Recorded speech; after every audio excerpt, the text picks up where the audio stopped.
జై గురుదేవ్. మహాభారతంలోని విదురనీతి సుధలోని 7వ అధ్యాయం 54వ శ్లోకం. అయాత్యాం ప్రతికారజ్ఞ స్తదాత్వే దృఢనిశ్చయః అతీతే కార్యశేషజ్ఞో నరోర్థైర్గణ్య ప్రహీయతే. రాబోయే కాలమున వచ్చు అనర్థములను పోనాడు ఉపాయములను ఎరిగినవాడు, అప్పటి పనులయందు దృఢమైన నిశ్చయం కలవాడు, గడిచిన సమయమును మిగిలిన కార్యములను బాగుగా గుర్తించేవాడు నరుడు ప్రయోజనములను కోల్పోవడు. జీవితానికి ఒక ప్రయోజనాన్ని ఏర్పరచుకోవాలి. ఇలా చేసుకోగల అవకాశం కేవలం మనిషికి మాత్రమే ఉంది. ఇతర ప్రాణులకు జ్ఞానమనే ప్రత్యేకత లేదు. కాబట్టి తమ దేహానికి తగిన విధంగా జీవిస్తూ ఆయువు ముగియగానే శరీరం విసర్జిస్తాయి. 84 లక్షల రకాల జీవుల దేహాల్లోంచి ఆత్మ ప్రయాణిస్తూ అంతిమంగా మానవ శరీరాన్ని పొందుతుంది. అందులోనూ ఉత్తమ జ్ఞానం గల మానవునిగా జన్మించడం గొప్ప అదృష్టం. అయితే ఎలాంటి వ్యక్తి అయినా ప్రయత్నంతో గొప్పవాడు జ్ఞాని కావచ్చు. బోయవాడు వాల్మీకిగా మారడం, ఏకలవ్యుడు గొప్ప విలుకాడు కావడం, కసాయి ధర్మవ్యాధుడు ధర్మవేత్త కావడం మంచి ఉదాహరణలుగా నిలుస్తాయి. మనిషి శరీరమే తాను అనే భ్రమతో జీవిస్తూ ఉంటాడు. నేను అనేది శరీరం కాదు. ఆత్మ అనే జ్ఞానం కలగటానికి చాలా సమయం పడుతుంది. అయితే సద్గురువు అనుగ్రహంతో తక్కువ సమయంలోనే ఆత్మజ్ఞానం పొందగల అవకాశం ఉంది. ఆత్మజ్ఞానం కలిగాక స్థిరబుద్ధి ఏర్పడుతుంది. మనసు ఊగిసలాట ఆగిపోతుంది. సత్యమేదో బోధపడుతుంది. అప్పుడు ప్రపంచ మాయ నుండి విముక్తి లభిస్తుంది. వైరాగ్యం మనసంతా నిండిపోతుంది. శరీర స్పృహ ఉండదు. చూసేవారికి పిచ్చివారేమో అన్న భ్రమ కలుగుతుంది. ఉపాసని బాబా, తాజుద్దీన్ బాబా వంటి మహనీయులు ఈ స్థితిలో భక్తులను అనుగ్రహిస్తూ ఉండేవారు. ప్రాపంచిక పరిధులకు అతీతంగా ఉండేవారిని అవధూతలుగా చెబుతారు. వారిని అందరూ గుర్తించలేరు. వారి అనుగ్రహం పొందటం కూడా అంత సులభం కాదు. మనిషి ముందుగా ఆత్మస్థితికి గట్టిగా ప్రయత్నించాలి. అది పొందడమే ఆధ్యాత్మిక ప్రగతికి ప్రథమ సోపానం. అటు తర్వాత అంతా నల్లేరు మీద నడకల సులభంగా సాగిపోతుంది. ప్రాథమిక స్థితిలో సాధకుడు అయోమయ అవస్థలో ఉంటాడు. పూజలు పునస్కారాలతో తృప్తి పడుతూ ఉంటాడు. వాటితో ఉత్తమ స్థితిని పొందవచ్చుననే భ్రమలో ఉంటాడు. ప్రతి పూజకి ఒక స్వార్థ కామన జతకూడి ఉంటుంది. దానిని సాధించడానికి చేసే ప్రయత్నాలే పూజలో అధికంగా ఉంటాయి కనుక అది ఆధ్యాత్మిక ఎదుగుదలకి ఎలాంటి సహాయము చేయలేదు. ముందు సాధకుడు ఒక నిర్దిష్ట లక్ష్యాన్ని నిర్ణయించుకోవాలి. అక్షర జ్ఞానానికి గురువు ఎలా అవసరమో ఆధ్యాత్మిక జ్ఞానానికి సైతము గురువు చాలా అవసరం. మన లక్ష్యం ఆత్మజ్ఞానం కావాలి. తద్వారా ఆత్మ సాక్షాత్కారం సాధించడానికి గట్టి కృషి చేయాలి.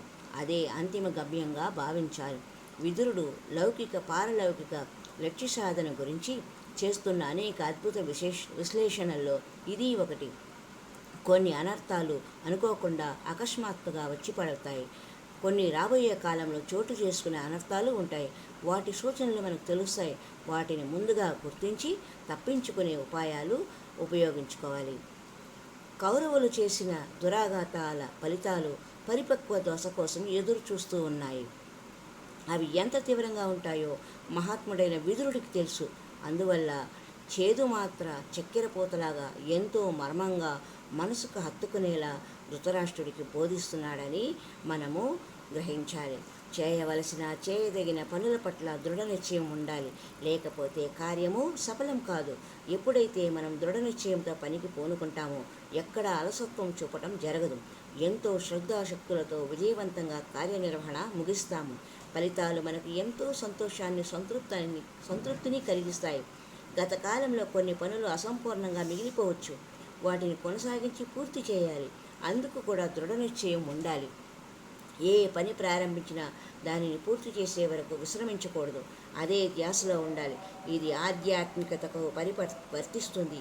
కొందరు దీక్షలు మొదలు పెడతారు. కఠిన నియమాలు పాటించలేక మధ్యలోనే విరమిస్తారు. అలా ఉండకూడదు. అందుకే గురువు అవసరం. మనలో ఎప్పటికప్పుడు నూతన ఉత్తేజాన్ని కలిగించగల సమర్థత గురువుకు ఉంటుంది.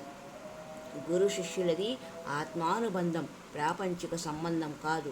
శిష్యుడి ఎదుగుదల, ప్రాజ్ఞత, ఆత్మ సాక్షాత్కారాల నిమిత్తం గురువు తాను ఎంతో కష్టపడి ఆర్జించుకున్న తపోశక్తిని వెచ్చిస్తారు. గురువు ఆశీస్సు అనుగ్రహం ఉంటే తన తపోధనాన్ని శిష్యుడికి వెచ్చించడమే.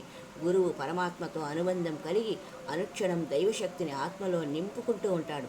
గురువు ఆత్మ ఒక అమృత సరస్సు, ఒక ఆనంద సముద్రం. అందుకే గురువు అందరినీ ప్రేమగా సమదృష్టితో చూడగలుగుతారు. కాబట్టి గురువు అనుగ్రహం కోసం మనల్ని మనము రుజువు చేసుకోవాలి. నిజాయితీ, సత్ప్రవర్తన, సేవా దృక్పథం వంటివి గురువును ప్రసన్నం చేస్తాయి. గురువుకు విలువైన కానుకలు, సన్మానాలు, ప్రశంసలు చేసినంతలో గురువు ప్రసన్నం కారు. మరి ఎలా ప్రసన్నమవుతారు? ఇదం నమమా అనే భావన కావాలి. నేను నిమిత్త మాత్రుడను అనే ఎరుక వదలకుండా కర్మలు చేస్తుంటే సత్ఫలితాలు లభిస్తాయి. హరి ఓం తత్సత్. మరి ఒకసారి విదురనీతిలోని 7వ అధ్యాయం 54వ శ్లోకాన్ని పునశ్చరణ చేసుకుందాం. అయాత్యాం ప్రతికారజ్ఞ స్తదాత్వే దృఢనిశ్చయ అతీతే కార్యశేషజ్ఞో నరో అర్ఘైర్న ప్రహీయతే. రాబోయే కాలమున వచ్చు అనర్థములను పోనాడు ఉపాయములను ఎరిగినవాడు, అప్పటి పనుల యందు దృఢమైన నిశ్చయం కలవాడు, గడిచిన సమయమున మిగిలిన కార్యములను బాగుగా గుర్తించేవాడు మానవుడు ప్రయోజనములను తప్పక పొందుతాడు అని విదురుల వారు చెప్పిన విశేషం. హరి ఓం తత్సత్.